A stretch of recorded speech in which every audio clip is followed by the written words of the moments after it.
Bonjour à tous, le site Ubitech, qui est un distributeur de solutions de vidéosurveillance et qui est français, m'a fait parvenir un kit complet NVR. Et donc l'objectif de la vidéo, ça va être de le tester et de voir un peu ce qu'il vaut. Et ce kit NVR, c'est le Network HD Kit de chez eLook. Et oui, puisque Ubitech sont distributeurs français de la marque Ashika Vision, dont eLook fait partie. C'est un peu la branche grand public de Ashika Vision. Alors c'est le premier NVR que je vais présenter sur la chaîne, donc je suis super content. Et puis en plus, vous allez voir qu'il est hyper simple d'installation, hyper complet et en plus pas très cher. De toute façon, je vous mettrai tous les liens en description de la vidéo. Mais avant de vous parler de tout ce qu'il y a à l'intérieur de la grosse boîte dans laquelle il nous arrive, il faut déjà que je vous parle de ce que c'est qu'un NVR parce que certains ne le savent pas forcément. NVR, ça veut dire Network Video Recorder. Donc ça veut dire en gros enregistreur de vidéo en réseau. Et donc en fait, ça va permettre de visualiser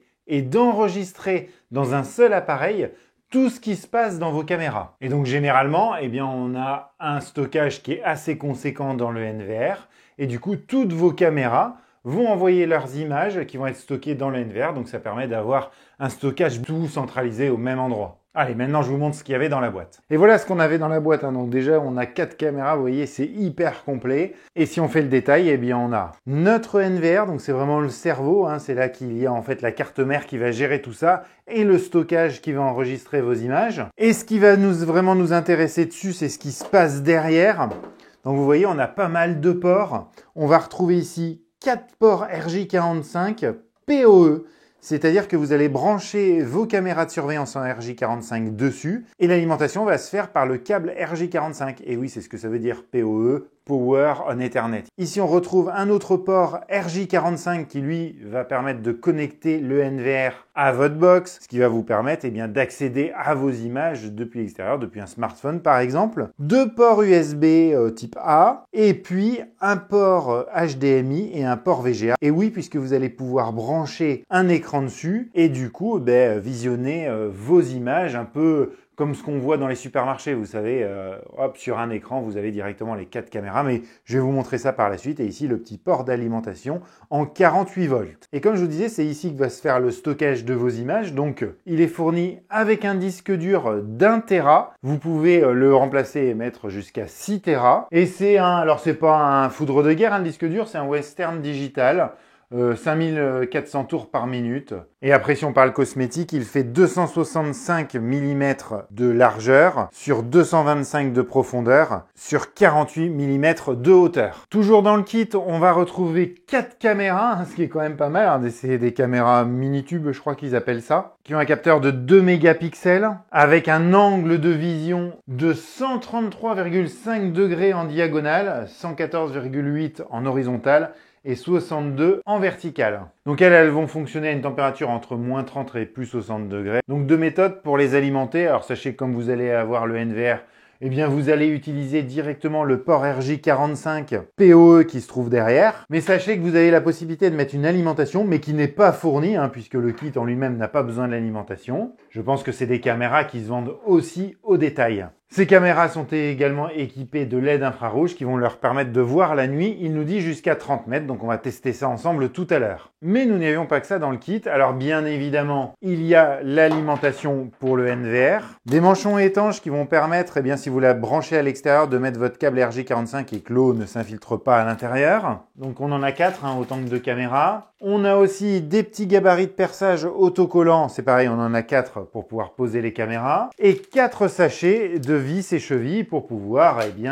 accrocher vos caméras à votre mur. Mais ça s'arrête pas là, on a également 4 câbles RJ45 de 18,5 mètres de long pour pouvoir connecter vos caméras à votre NVR, un autre petit câble pour vous brancher votre NVR à votre box, et en plus de ça, on retrouvait une petite souris, et oui, puisque le système est complètement autonome, et en branchant une souris dessus, vous allez pouvoir aller dans les menus comme vous le feriez avec un ordinateur. Voilà, donc là, je vais le brancher, je vais tout désinstaller, et comme ça, on va faire l'installation ensemble, vous allez voir que c'est très très simple.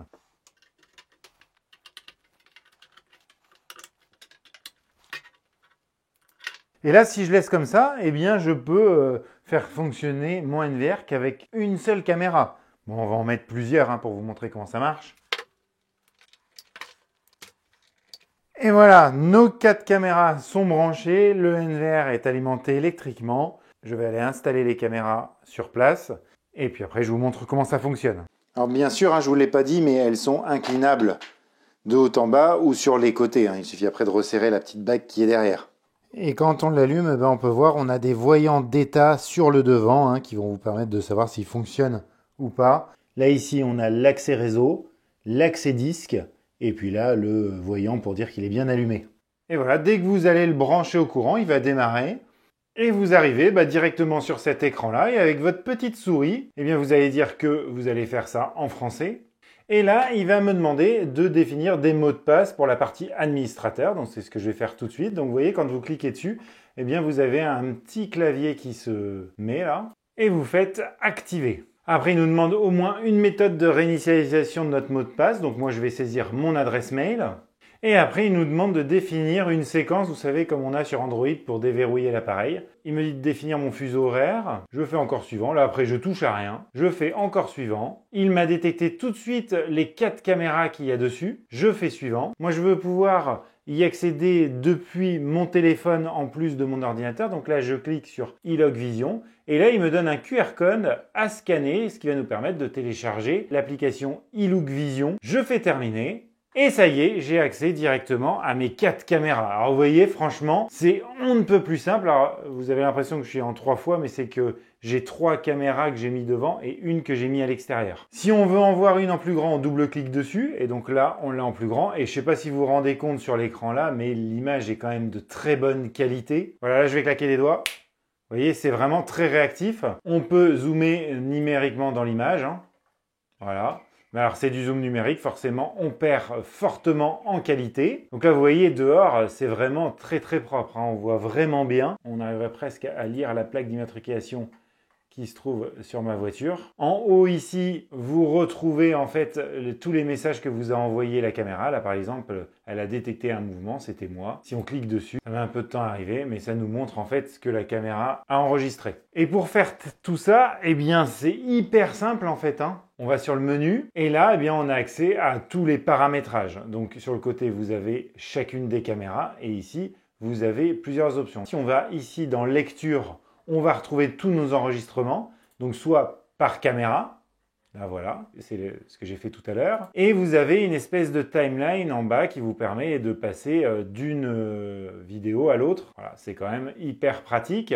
Vous pouvez en sélectionner même plusieurs en même temps et voir à une heure bien déterminée ce qui a été enregistré. Vous avez ici l'onglet Recherche, ce qui va vous permettre, via un petit moteur de recherche, de retrouver vos enregistrements. Par exemple, vous voulez savoir ce qui s'est passé sur la caméra le 30 septembre entre, je sais pas moi, 5 heures du matin et 23 heures sur la caméra 1. Je recherche et je vais voir en fait tous les enregistrements qu'a fait la caméra. Ça, c'est vachement pratique. Vous avez ici les événements que vous pouvez rechercher. Là, c'était les vidéos, là, c'est les événements. Vous avez après la configuration et c'est là où c'est hyper intéressant. On a les généralités. Alors, on a un mode facile et un mode expert ici. Donc là, on va rester en mode facile. Vous allez voir comme ça, c'est vraiment très très simple. On a les généralités, les utilisateurs qui ont le droit d'accéder aux caméras, les anomalies, s'il se passait quelque chose de mal sur une caméra, vous pouvez lui dire comment vous allez être averti. Bon, le réseau, je vous conseille de pas y toucher. Là, c'est si vous voulez vous reconnecter à iLook Vision sur votre téléphone. Votre email, vous pouvez le régler ici. Les caméras, là, par exemple, vous pouvez mettre les informations que vous voulez où vous voulez. Par exemple, là, caméra 1, je veux pas que ce soit à gauche ou que ce soit à droite. Je fais ça. Et maintenant, sur ma caméra 1, ça sera inscrit ici. Et après, vous avez les événements. Alors là, c'est quasiment le plus important. Tout le reste se fait de façon vraiment très automatique. Là, c'est vraiment pas très compliqué. Et par exemple, je peux dire, moi, je veux que tu me préviennes que s'il y a un mouvement dans cette zone-là. Voilà, c'est classique, mais c'est vraiment pas mal. Vous pouvez faire une programmation, c'est-à-dire que là, moi, je veux qu'il m'envoie une notification tout le temps. Mais si vous voulez le réduire, c'est très simple. Vous pouvez effacer tout et puis dire moi je veux que tu le fasses que pendant cette période-là, tous les jours par exemple. Voilà. Et puis là, ici, je veux aussi ici que tu détectes les mouvements. Voilà, c'est vraiment très simple, c'est vraiment très pratique ce système-là, je trouve. Et puis après, vous avez les actions de liaison, donc ça c'est aussi important. Ça vous permet de savoir comment vous allez être alerté que votre caméra a détecté un mouvement. Donc là, vous pouvez lire soit une fenêtre de dialogue sur l'application, soit le petit bip, soit notifier le centre de surveillance. Donc là, vous allez recevoir une notification sur votre téléphone ou envoyer un email.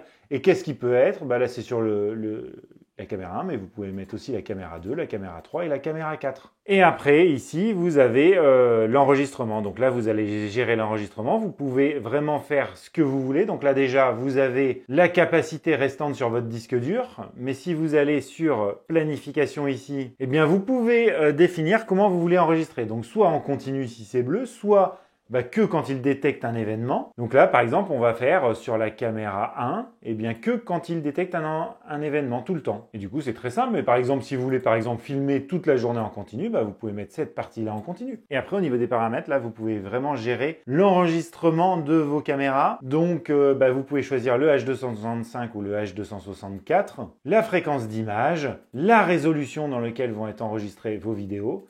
Donc vous voyez, on est en 1080p ou alors en 720p. Et quand je vous parlais de l'application HiLook, alors je ne sais pas si on dit iLook, HiLook ou iLook, c'est celle-ci. Et donc pour l'installer, il va falloir que vous alliez sur le petit plus en haut à droite, que vous scanniez le QR code qui se trouve sous votre NVR et que vous saisissiez le code de vérification. Sur l'écran de base, là on voit qu'on peut activer ou désactiver les alarmes en cliquant sur le bouton là. Donc là, j'ai désactivé les notifications. Et si je clique dessus, j'accède directement à toutes mes caméras. Un double clic sur la caméra concernée et je la vois en plus gros. Normalement, vous pouvez parler à la caméra, mais ça ne marche pas. Elles n'ont pas de haut-parleur et elles n'ont pas de micro non plus. Là, j'ai beau parler et ça ne ressort pas là-bas. Vous ne pouvez pas non plus écouter les sons qu'il y a autour de la caméra. C'est un petit peu dommage, ça, je trouve. On a accès aux notifications. Si on va sur l'écran d'accueil, message ici, on va voir les mouvements qui ont été détectés. Donc là, par exemple, si je vais sur celui de 18h17, là, je peux faire lecture et je vois ce qu'il a filmé. C'est tout à l'heure quand je suis passé sur la rue. Là, vous voyez, quand j'arrivais, là, il a détecté le mouvement. Donc forcément, il a enregistré. Et là, du coup, on va faire le test de savoir à quelle distance il va détecter un mouvement. Donc là, on est entre chien et loup. Il est tard un peu le soir. Donc là, je vais passer sur la rue qui est à peu près à 25 mètres de la caméra. Donc là, il ne m'a pas détecté. Donc je vais m'avancer. Ah, il m'a détecté là. J'ai entendu sur le NVR, ça a bipé puisque je l'avais mis. On est à 20 mètres exactement. Et voilà l'image de nuit. Alors comme vous pouvez le voir, on voit quand même super loin malgré que j'ai un mur blanc en face. Et quand on a un mur comme ça blanc, ça a tendance à réduire un peu l'infrarouge, tout va dessus. Mais là, vous voyez, le chemin est à 25 mètres de chez moi là. Et on voit encore, donc quand ils disent 30 mètres, c'est la réalité. Et je trouve que l'image de nuit est vraiment pas mal. Alors bien sûr, je vous ai pas tout montré, je vous ai montré vraiment l'utilisation basique. Il y a plein d'autres paramètres que vous pouvez gérer, mais sinon la vidéo aurait duré 30 minutes. Donc derrière ce fonctionnement qui vraiment est top, il y a quand même des choses qui pourraient être améliorées. Je regrette la non-présence de la détection humaine. Donc en fait, dès qu'il va y avoir un mouvement, ça va déclencher une alerte et enregistrer. Donc vous allez recevoir une notification sur votre smartphone si vous avez activé cette fonctionnalité-là. Et du coup, on est pas mal dérangé. Par exemple, moi, j'avais mis la sensibilité à fond. Quand il a plu, je recevais 50 000 messages. Donc, j'ai été obligé de réduire la sensibilité. Alors, comme ça fait plus d'un mois que je teste, j'ai un peu trouvé la sensibilité qui me va bien. C'est aux alentours de 40%. Mais par contre, je détecte les personnes moins loin. Moi, je suis à peu près à 10-12 mètres. Mais ça ne m'empêche pas quand même de recevoir des fois des alertes pour rien. Alors, c'est pas très grave, mais au bout d'un moment, on a tendance à moins regarder les alertes quand on les a sur le téléphone. Et puis après, mais ça c'est dû à sa conception, il faut des câbles RJ45 entre votre NVR et vos caméras. Sachez qu'il existe aussi des modèles en Wi-Fi. N'hésitez pas à aller voir sur le site d'Ubitek tout ce qui existe. Sachez que ce n'est pas des liens affiliés, que vous achetiez ou que vous achetiez pas, ça ne changera rien pour moi. Mais globalement, à 320 €, on en a vraiment pour son argent, je trouve. Si la vidéo vous a plu, n'hésitez pas à mettre un petit pouce bleu. Si vous voulez voir le test de la caméra Dome de chez iLook que j'avais testé, c'est ici. Et si vous voulez voir tout un tas de tests de caméras de surveillance, c'est là. Allez, ciao!